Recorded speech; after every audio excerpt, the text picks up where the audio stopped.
While they're still talking. Yeah? Great. Good morning, everybody. I think we're ready to kick off. So thank you so much for joining us today for our Discover GP and Later Careers and Retired Members Conference. My name's Anthony James. I'm going to be popping up on the programme throughout the day, so hopefully you won't be bored of hearing from me by the end of today. I am a locum GP in North London and also do something very non-clinical. I'm the Chief Operating Officer of Pink News, which is at the minute the world's largest LGBT media organisation. During my training, I was the college's AiT Chair from 2019 to 2020, and I'm really thrilled to be hosting our first session of today.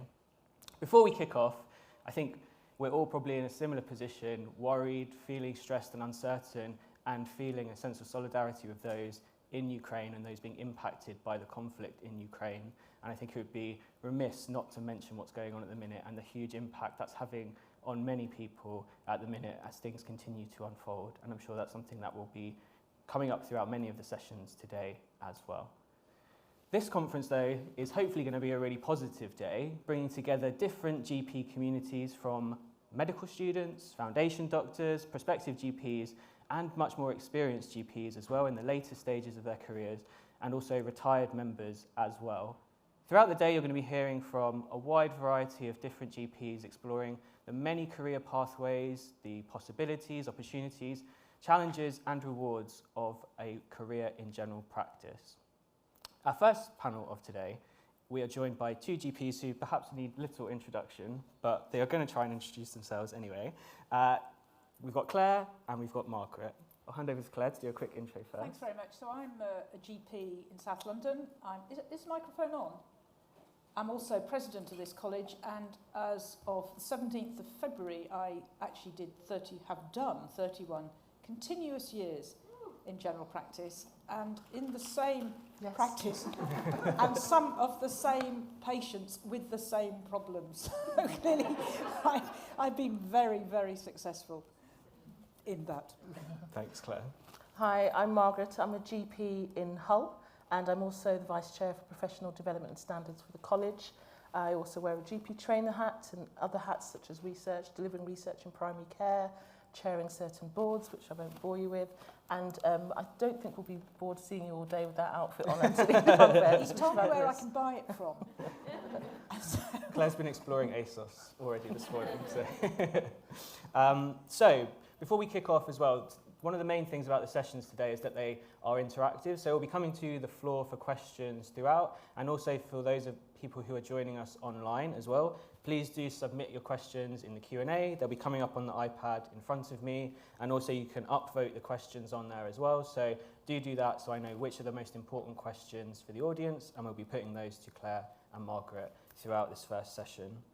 So the theme of today is all around transitions and particularly around kind of for both of you leadership opportunities as well. So the first question that I wanted to ask was, when was the first time that you felt like a leader, and was that memory a positive one?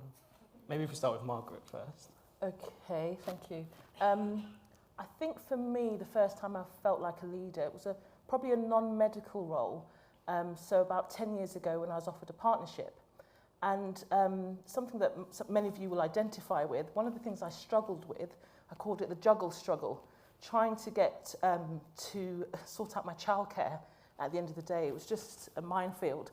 I mean, Claire talked about a story the other day where you had your 6-week-old in the carry cots whilst you were doing in surgery. And I used to ferry my children around in visits, which was inappropriate. So I decided, because there was this gap, to start a childcare company with a retired teacher. And I took a director's role in that, and it was great because it meant that we had local buses that would go and pick children up from various schools from 6 o'clock to 8, and homework was sorted, meals were sorted, and I would just pick up this ready-to-go child after surgery. Now, it's interesting because it wasn't ideal. You know, I felt guilty having my children in care for that long without me. And I always say family first, no matter what we do, for me it's family first. But now I'm in a position, because we talk about having a seat at the table, but if you can ever find she's a comedian called Lily Singh. She talks about building the table rather than having the seat. And I think that's what I'm trying to do now, and that's why I took on this role at the college, not necessarily because I want to build the table, but I just want to be part of the process that can make sure that we don't have a situation where we have such inflexibility in the system that people aren't thriving the way that they should. Thanks, Margaret. Isn't she? She's so wonderful, Margaret is. It's such a joy working with her. I think the first thing to say is everybody is a leader in the consulting room, and I know that sounds naff, but I still think there is nothing harder than sending a child home on a Friday evening surgery with a temperature, pre-vaccination days, not quite sure, but really sure, but not quite sure that this child hasn't got something serious, and having to hold that uncertainty till Monday, clearly your safety net. So there is something extraordinary about being a GP that gives you the ideal training to be a leader, because you're doing it 20, 30 times a day, 3 or 4 days a week, and you do it continuously. So, and I realised that pretty early on in my career. But when was the first time I led anything? That's the thing. And I think I said this to... I got into drugs very early on, into heroin in particular. And it was in the... I transitioned from psychiatry to general practice in the late 80s. And at the time, there was... HIV was rampant. It was predominantly killing young gay men, but actually it was beginning to take a foothold in intravenous drug users with a vengeance. And there was an 18-month waiting list for treatment at the hospital, and so many of them were dying on the waiting list. So they were pitching up at our surgery. I'd done addiction at the Maudsley, and so I, with some colleagues, set up essentially what is still now the National Primary Care Addiction Service, the Substance Misuse Training Programme, the National Conference, and we reduced the waiting time from 18 months to 2 weeks. And we saved lives, and I led both in the consulting room, in my practice, in the local area, and then nationally. And of all the things I'm most proud of, it's that, because this college, people often say, what does the Royal College do for me? This college, in particular David Haslam, who was chair-elect at the time, allowed this college to get involved in drugs. Now that might sound really stupid, but at the time everybody hated drug users. There were signs on GP practices, no drug users welcome here. There was such an aggression towards it, and David Haslam allowed this college to be identified with substance misuse, which, knowing now what I know about the college, was a real brave thing to do, because you can imagine the place, oh, you know, we shouldn't be managing these patients. So, and actually, of all the things I've done, of all the leadership roles, of all the things to push forward against a real backlash of people, I mean, now I get backlash of people on social media, but then it was a backlash through letters and particular letters, and those emails were just starting. That is what and that's when I realised I was a leader.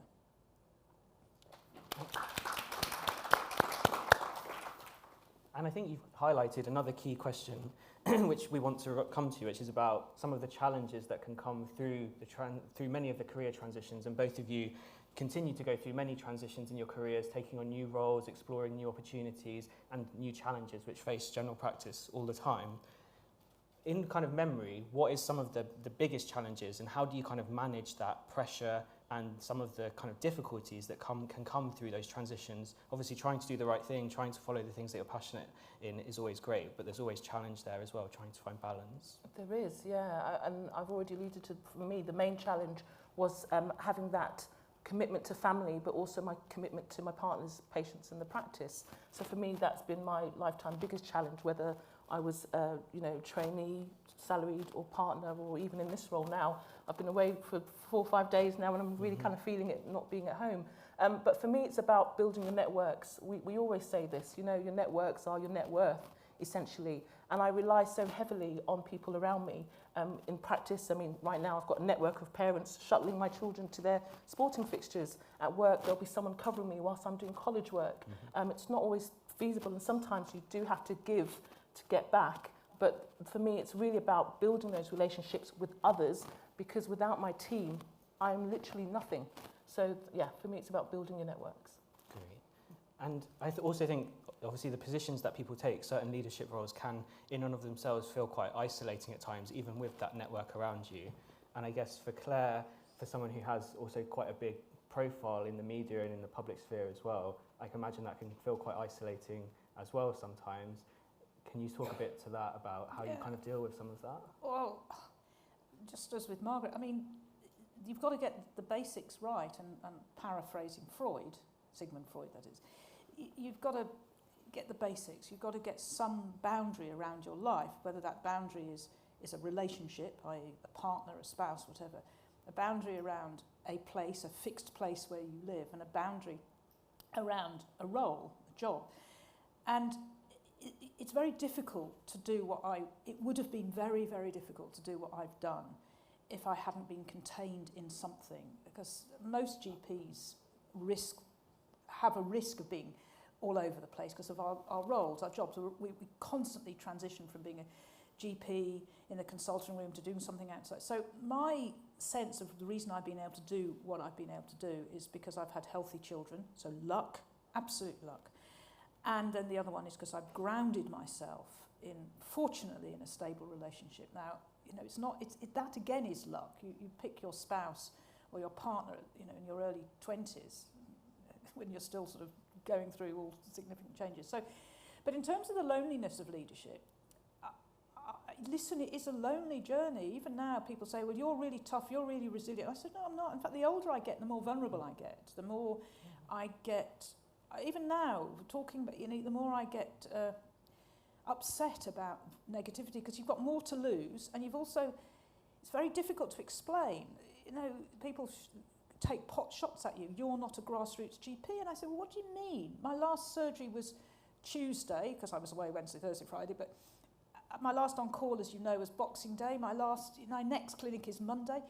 What is a grassroots GP? What do they mean by that? What do they mean is that because the envy and the hatred that bubbles up to the top, and I'm absolutely sure it's a gender issue. I've watched this, and I'm absolutely sure now men do not get attacked in the same way as women leaders. And that's not just women doctors. Look at who's being toppled. You know, Cressida Dick's being toppled. Yet our dear Prime Minister is still around. You know, I'm not going to comment about what he's doing, what she's done, but it isn't a coincidence. So the women in this room and the men, it's about getting the basics right. Leadership is lonely. You often make mistakes. Make sure that your loved ones around you don't tell you your mistakes immediately, because everybody else will. They'll send you hate mail. So your loved one is just to say, yep, let's hold you. And your loved ones, I mean places that you work. And then a few weeks later say you might have thought about doing that differently. Margaret, do you have any kind of thoughts on that as well? And also something that I'm particularly interested to discuss with you is, obviously you've been kind of a regional and local leader for a long, long time, and more recently you've taken on obviously a kind of more national role at the college as well. How's that transition been, and have you experienced any kind of sense of loneliness or isolation or worries with taking that kind of step? Not yet, but I'm conscious that I've only been, 3.5 months in role, and I've been fortunate and privileged to have such great leaders in the officer team, Claire, Martin, Gary and Michael as well, to help guide me through. It's challenging, to say the least, but I think as long as you endeavour, and Claire did tell me this on the first day, to create those boundaries, because they're really important. But when you wake up, so for me, when negativity does come my way, and it does often, but as long as you know and you're conscious that you were trying to do the right thing, and as long as you have that belief system that I'm trying to do the right thing by my patients, by my family, by me, then I think I'm at the moment where I am, I'm quite, I don't want to use the word resilient because we use that quite a lot, but I do feel quite thick-skinned at the moment to be able to deal with that degree of challenge. But I am conscious that the pandemic has made a lot of people, not just our patients, but within the profession, a lot of people really angry, and some understandably so, but some of it is unjustified as well. And as you can see, I mean, I'm not making comparison with war, don't get me wrong, but if we carry on that trajectory, we will fall as a profession. You know, divided we will fall. Mm-hmm. So I think it's really essential to have forums like this now that we are trying to come back to a degree of normality, whatever that means, to make sure that we remain united, because we all want the same thing, which is just better health for the community that we serve. And a better job. Yeah. Yes. I mean, I take it that people push their anxiety upwards. It's inevitable. When we're children, we push our anxiety into our parents, and our patients push their anxiety into us, the GP. and we push our anxiety into the system, and the system it includes the system leaders. And I think that's what's going on in general practice at the moment, which is why our patients are angry. It's not because they're angry with us, it's because we have to push the anger somewhere. So, but what I think Margaret is alluding to is that we are the only specialty that is so divided in so many different spaces. And it is quite extraordinary how we've done this. And it's not just recently, it's been for about a decade that we have become so divided. And divided we fall, and really divided we fall. And I think it's inherent on us as the leaders of this college to make sure we understand those divisions, to meet with people who may have different views as to what the profession should look like, what the leadership should look like, what we should look like. But I think it's also inherent on those who are pushing out really sometimes quite awful interpretations of what we're trying to do, to actually meet and to maybe reflect on what they're doing as well. And what is it, do you think, that makes general practice a much more divided specialty? It's a very, very interesting question. I think because we are so different in what we do, we're not contained in a single institution like a hospital. I think because we are individuals, that's why we go into it. We want to have control over our own lives. I also think we don't define ourselves. The one thing about general practice, and I think we need to scale back a bit, is that we have no definition of what we do or don't do. So whereas a surgeon will subspecialise in cardiothoracic surgeon, they'll then belong to a cardiothoracic society, so they'll ignore what's, say, for example, happening in plastics or whatever. Whereas we are one profession but 1,000 different groups within it. And so each group feels insulted by another group who might say, well, actually, I think we should be doing this.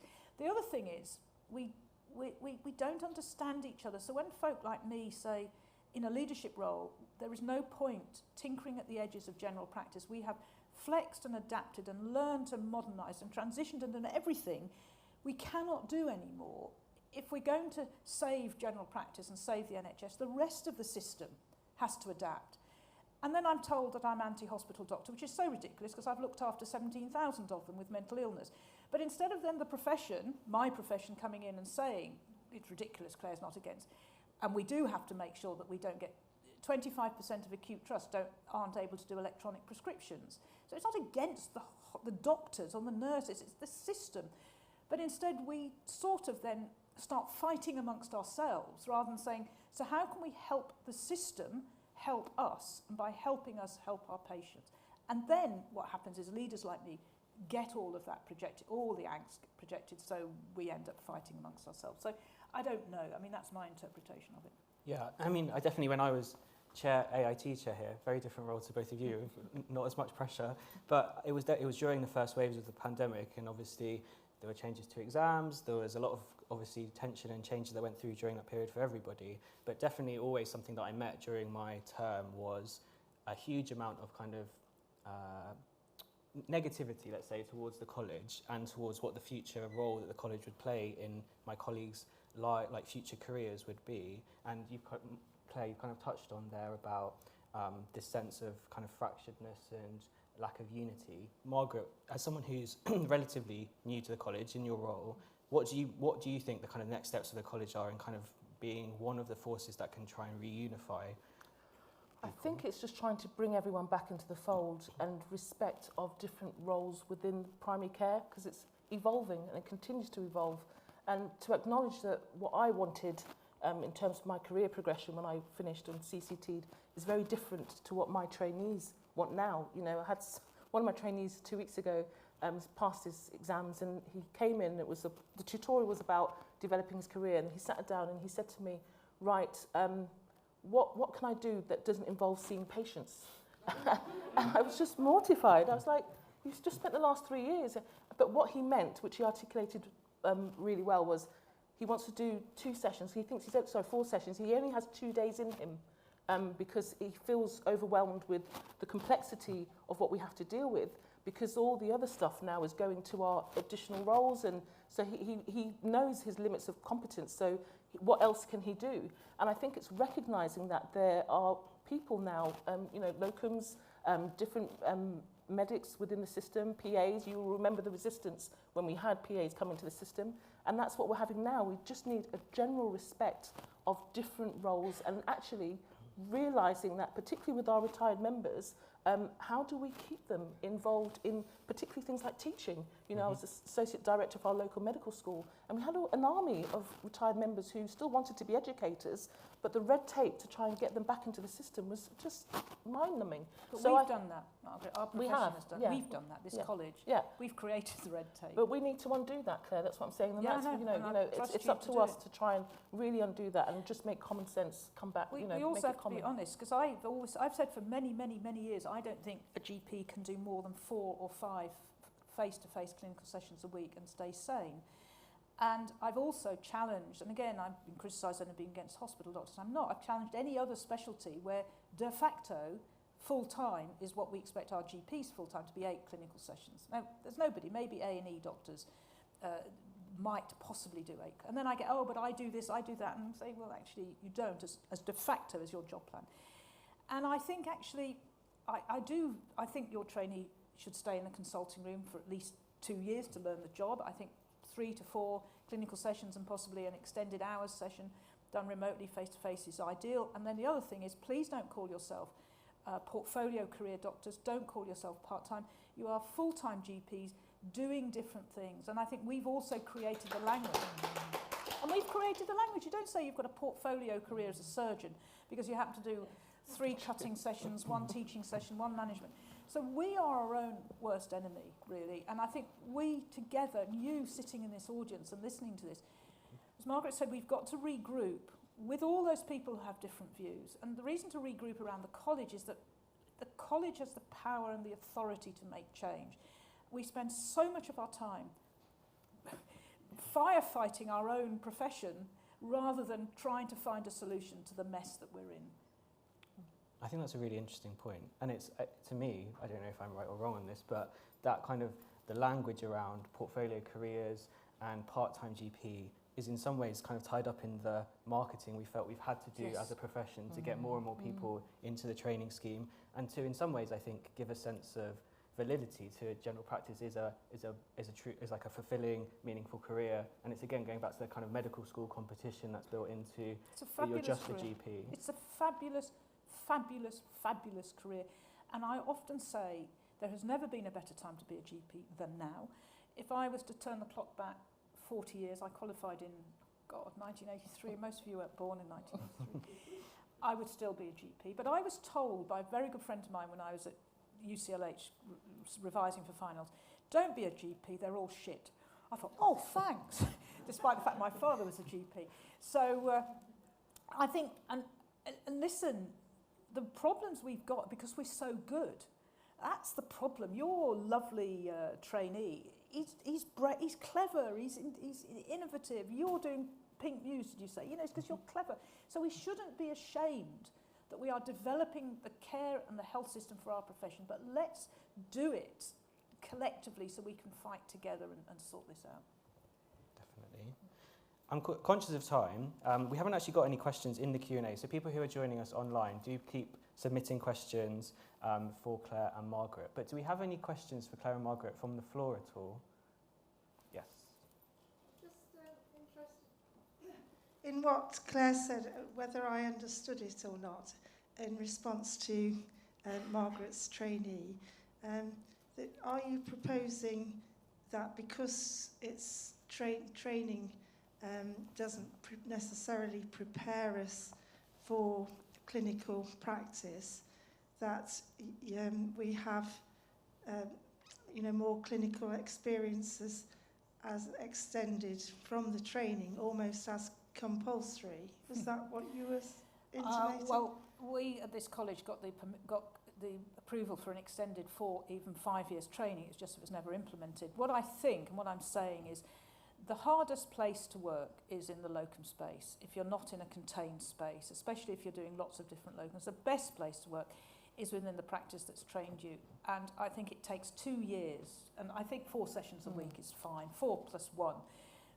maybe do a sort of remote session so I think it takes 2 years to feel confident, even if I trained for much longer, but even that took me 2 years. So, and I've gone full circle, by the way, on the partnership, salaried, etc. I think there needs to be a range of options, and I think if a partnership gives you a container to grow and develop and to do all those exciting things like run Pink News, right, go and save the world, then actually that's the best place, because you then bring the expertise back in, you're supported and contained. So, can I just say that the other thing is, you mentioned about responsibility of the college and what we've done, but with this particular trainee, I was mindful that the environment he was in, which was my practice, almost frightened him, because he could see the doctors going off that were stressed. He could see what the duty doctor lists were like and how, and the negative rhetoric in the coffee room, and that all has an impact on, it had an impact on his happiness, as it were. So it was just to be mindful on how we are with our trainees, particularly coming through the ranks. I think there's another question or two. Yep. Hi, I'm a med student at the moment, so there's a number of years until I become a GP, if I do go down that route, 5-6 years. When you go down that route. How do you think the role of the GP is going to change between now and then, Margaret? if at all? I think essentially there will be some core elements to general practice that will stay the same. We will be responsible for the health of our communities from cradle to grave. That's not going to change in my viewpoint. But how that's delivered will probably change quite significantly. I think we'll take on much more supervisory roles within practice, as we're seeing now, because we have such a wide team. We've got paramedics, we've got nurses, we've got PAs that I mentioned before. We'll probably become a little bit more politically inclined than we are with the evolution of integrated care systems as well, and hopefully we'll be in a better position, I hope, to make decisions that influence the care that we can deliver for our patients. And I agree. I think you will go back to being a social entrepreneur, creating change outside the consulting room to affect to affect what you see inside the consulting room. And I think you will be a leader of an orchestra. And I think that you will, if I was to make a prediction, I think you will be facing local authority and local services of housing, education, much more than you face hospitals. And I think hospitals themselves will change significantly. I think the idea of outpatient departments, the idea of referring to a specialist hospitals and primary care were essentially set up after the plague and haven't changed significantly since then. And I think what you will see in a decade's time is a much more fluidity, just like you see, I'm not suggesting we go this way at all, but just like you see in a private environment where you have GPs integral to a consortia of hospital doctors. So the future, and I don't joke about, I think straight in, the problem about training now is you have to decide too early. I think actually sensible people, or it takes a lot of, most people once they're qualified want to demonstrate their new skills. So they put a metaphorical white coat on, a stethoscope around their neck and a scalpel in their hand. And I think when you get that out of your system and you want to go into a proper specialty, general practice and psychiatry are there waiting for you. So just as a quick follow-up to that then, obviously if the role of the GP continues to extend and goes down this more like social entrepreneur model, which sounds very exciting, I'm sure, to some people, but not to everybody. But one thing that the college has a lot of control over is obviously the training that GPs have and what's required to become a GP. What then are some of the key things that need to change or evolve about training as it is at the minute to be able to prepare us for the future role of the GP? I think it's engaging our members, because we have 54,000 members, of which a third of those are training in a training capacity, and we need to engage them better in terms of how they see the future of general practice, how it's going to fit in with their viewpoint as well, because it's going to, they're in a position where you're going to retire, well, I don't know, but a lot longer than we are. So the longevity of your career, with the complexity of disease and multimorbidity that comes with it in a post-pandemic situation, is going to be quite taxing for you. So I think it's really about engaging our trainers and trainees to find out what it is they want. And if I was a benign dictator, I would extend GP training to 5 years. I would have a 2.5 plus 2.5 years spent in the consulting room, in general practice, not necessarily entirely in the practice itself, but doing innovative jobs, community gynecology, care of the homeless, care of patients in care homes.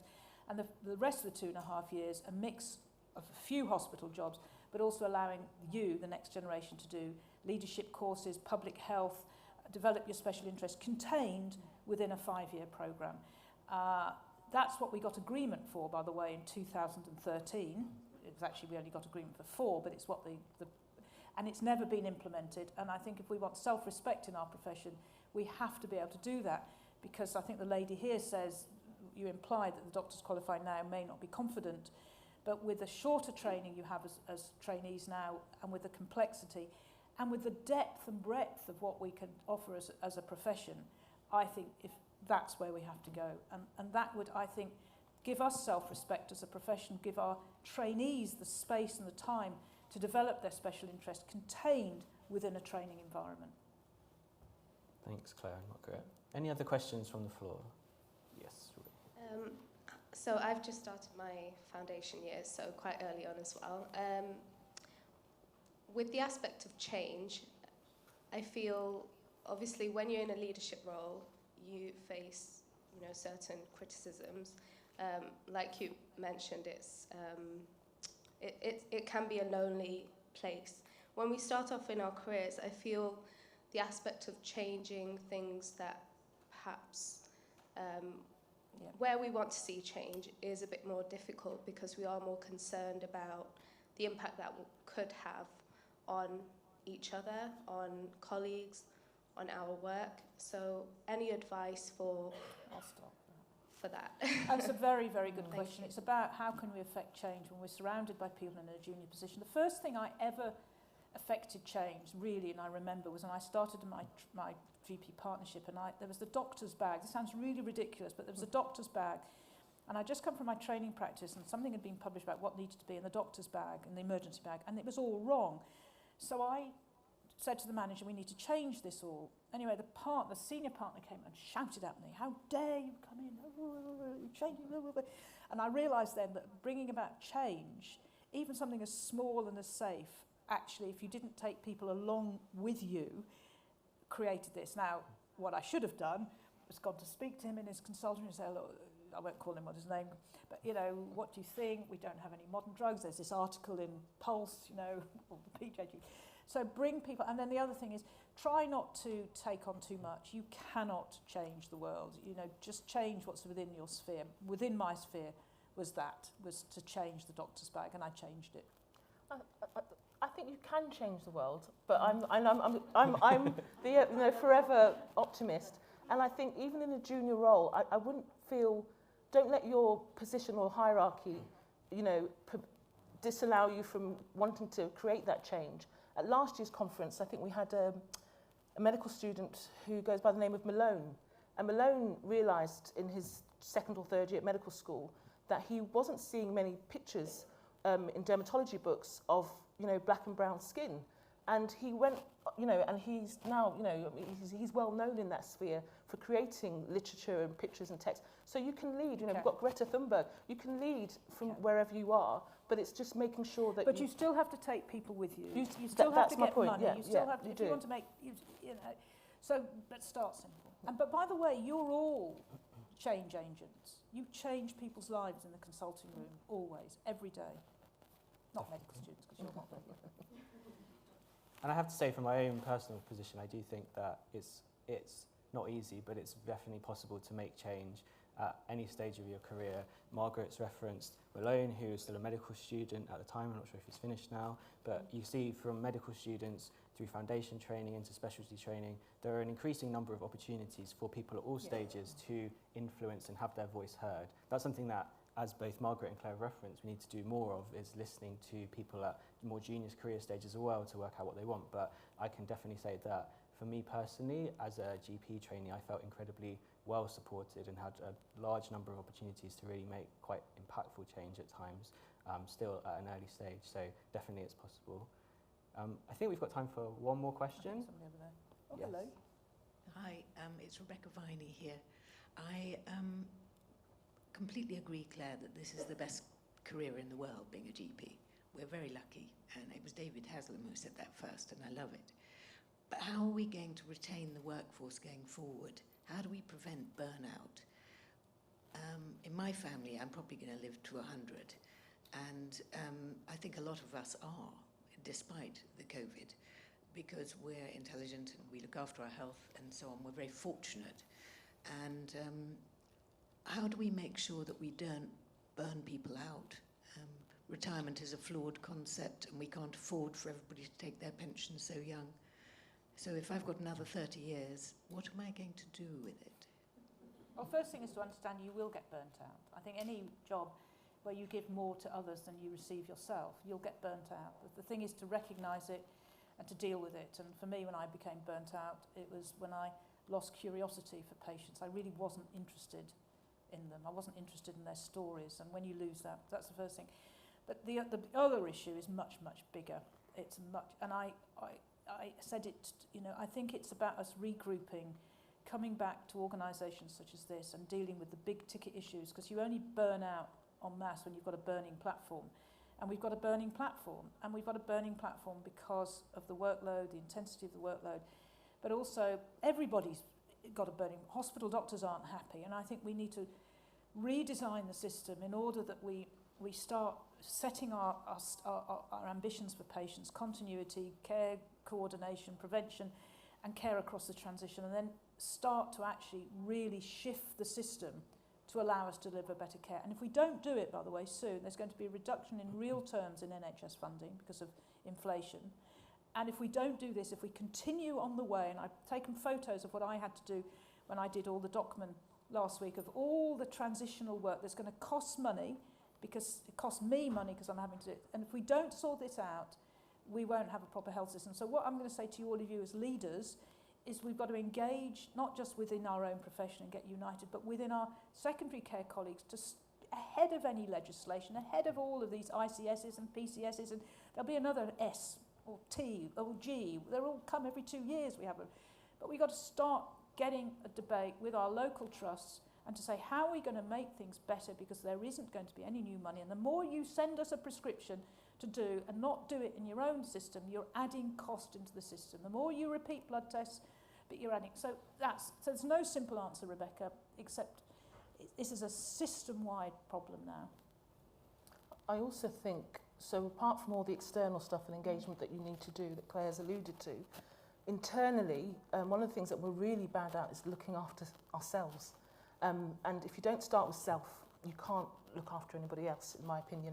And it was lovely to see Anita here from Sheffield, because she reminded me of the time she interviewed me for my first official leadership post several years ago as educational lead. And at that point in time, it was when I started losing curiosity with patients, and I felt the need to do something different, because if I hadn't done, I would have burnt out. And we talked just before we started this session about the value of having a coach. And that's probably the most singular thing that has transformed my practice. And when it was, when the idea was sold to me, I initially was quite resistant, because I thought this is an American thing. Who has a coach? Why would you want a coach? But honestly, it's transformational. And until we start looking after ourselves and valuing ourselves, it's really hard to do all the other external stuff. Absolutely. And if you read my book, Beneath the White Coat, Doctors, Their Minds and Mental Illness, all proceeds to my charity, Doctors in Distress, you will see some real practical solutions of what to do to look after yourself. And you'll also see the literature as to what works and what doesn't work, and groups of belonging. So creating a group of belonging where you can have a space where you can reflect and learn and study and care and cry and laugh together is probably the single most important thing that you can do as a professional, as well as having a coach, a therapist, a mentor. You can call it what you like, but somebody that you can bounce ideas. But if we're going to sort out the whole problem, then we have to sort the system out. But of course, a coach will help you do that, because it will empower you to take those leadership roles. And it doesn't have to be an official coach. You can find someone in your community that can guide you. I've had, you might have heard of Amar Rugani, who has been phenomenal in guiding and shaping the way I think about change and leadership. So yeah. And I'm here, as is Margaret, if anybody wants to touch base, and can't do everybody, but certainly can start to help and direct and see what, how the land lies with you all. Well, Claire, a lot of us are here in the RCGP mentoring system as well. Of course, yeah. Thank you, Val. People to look on that as well. Thank you, Val. It's a very good way of mentoring young doctors as well, helping you sort out where you want to go. But you don't know where you want. The other thing is, don't worry if you don't know where you go. I always advise, this is what I always did, is always look to the next job. And it means, even now I look at the Guardian job page, so just look at the BMJ. See, I mean, I don't mean get out the consulting room, but if you want to keep just look what you might want to do next. And the fabulous thing about general practice is you can do that whilst retaining a clinical role. What I think I worry about more now is people that leave the consulting room and never go back to it and then tell the rest of us how we should manage people in the consulting room. Well, if you're not in the consulting room and you haven't done long enough in it, I don't see how you can then tell us how to do the job. I'm just laughing because the first day, as VC, Claire said to me, right, so what's next? And I was like, I've only just got here. I've not thought that far ahead. Always think what's next. And I think that's a perfect way to end this first session. Thank you so much Pleasure. to Claire Thank and to you. Margaret. Thank you. Massive round of applause. So I've just got a quick bit of housekeeping to do for the rest of this morning. So this is what the agenda looks like for the rest of today. On your badges, you should have your kind of personal streams that you're going to be going through throughout the rest of the day. If you've got any problems, you can talk to one of the RCGP team who'll be able to point you in the right direction. There are also QR codes that you can use to be able to work out your where you're meant to be throughout the rest of today. Do make sure that well, here we go, let's go through the top. Sessions are being recorded and they'll be released to all attendees after the event, so you can look back on these. Members of staff are available to help in the RCGP t-shirts. Evie over here is fashioning one of the RCGP t-shirts, so just look out for Evie or one of the rest of the team for any help. Do join in the conversation online as well. So the hashtag for today is Generations of GP, and do tag the @TeamGP and the RCGP Twitter and Instagram accounts on there as well. If you do, obviously we're encouraging people to wear masks when moving between sessions, if that's what you feel comfortable with, and obviously do be respectful of others' wishes to wear masks and maintain social distancing throughout the rest of today as well. Thanks again to Margaret and Claire, and enjoy the rest of your day. I'm going to go and buy a dress now.